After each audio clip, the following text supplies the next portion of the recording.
Salut les amis, j'espère que vous allez bien.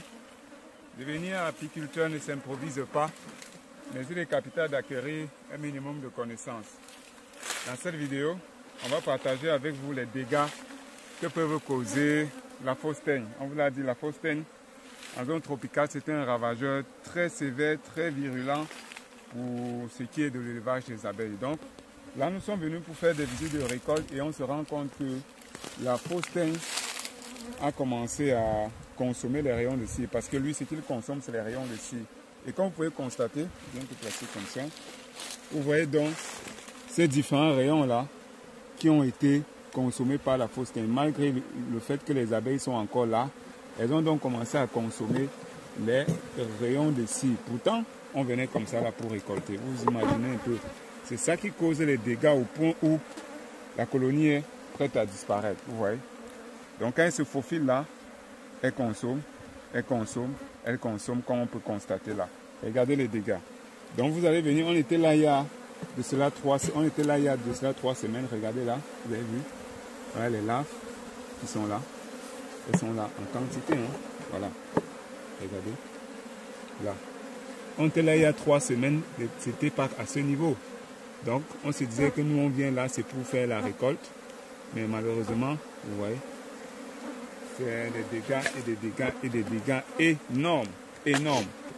Donc la fausse teigne, en fait, elle est là tout au long de l'année, hein, tout le mois. Malgré que les alentours de notre rue sont propres, vous voyez que les dégâts sont énormes.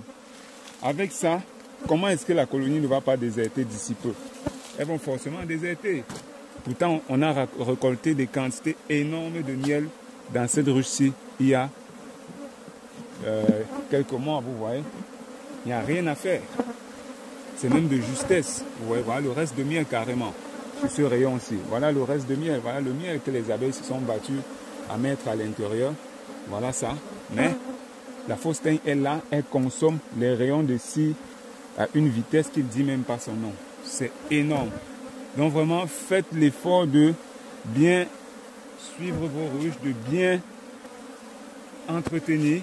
Voilà, les alentours sont bien propres, il ne pleut pas, mais on constate néanmoins les dégâts énormes sur notre ruche, qui est bien colonisée. C'était une colonie énorme, on récoltait des quantités énormes de miel ici.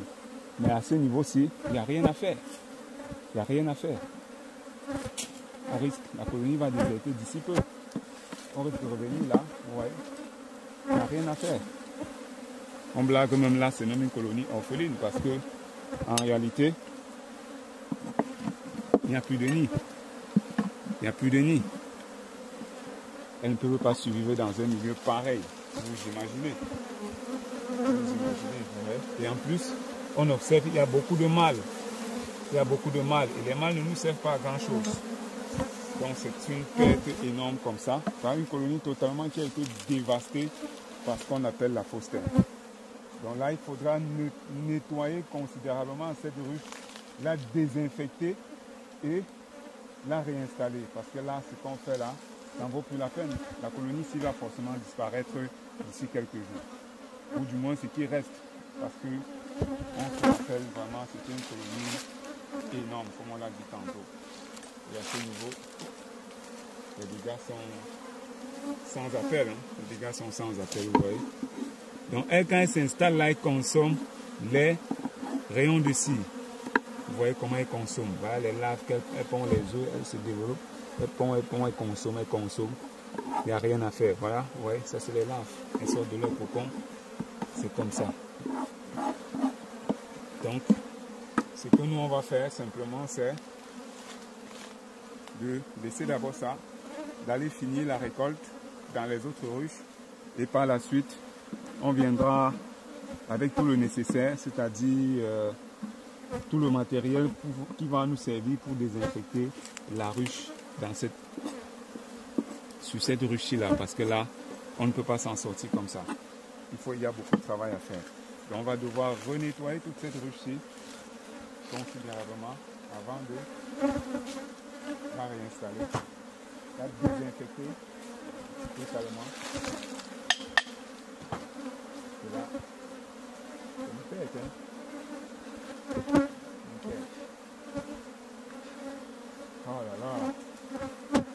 Donc mes chers amis, faites très attention avec vos ruches. Il faut bien entretenir la ruche, faire des visites en permanence et neutraliser ces jeunes cocons de fausses lorsque vous les observez avant qu'elles ne prennent le temps d'ampleur.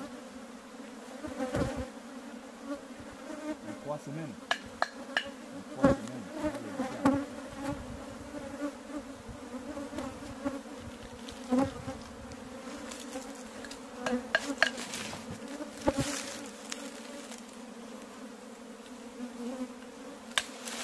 Comme ça, avant de venir vraiment s'occuper.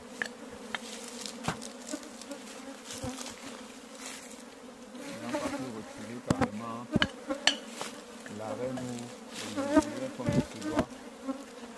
On est obligé, on va considérer que ça c'est une chose qu'on a déjà perdu. Parce que cette ruche, il faut vraiment la nettoyer avec beaucoup de sérieux. Et l'impact des dégâts là-dedans.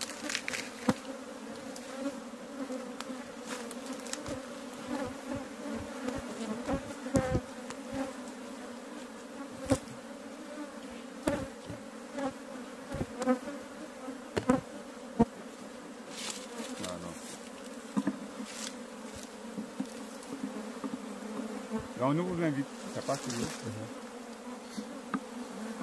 Nous vous invitons donc à notre prochaine session de formation qui aura lieu du côté de Yaoundé du 29 au 30 mars prochain, donc dans 3 semaines exactement. C'est une formation qui sera théorique et beaucoup plus pratique. On va parler de comment construire les ruches, on va assembler les ruches ensemble, on va visiter les ruches ensemble, si possible même récolter le miel ensemble dans nos différents ruchers tout autour de Yaoundé. Donc si vous voulez participer à cette session de formation du côté de Yaoundé, n'hésitez pas de nous contacter via le numéro qui s'affiche sur votre écran, quoi. Donc, partagez la vidéo pour sensibiliser davantage, pour informer davantage les uns les autres qui veulent se lancer à l'agriculture. On va seulement se dire à très bientôt pour une nouvelle vidéo et un nouveau partage.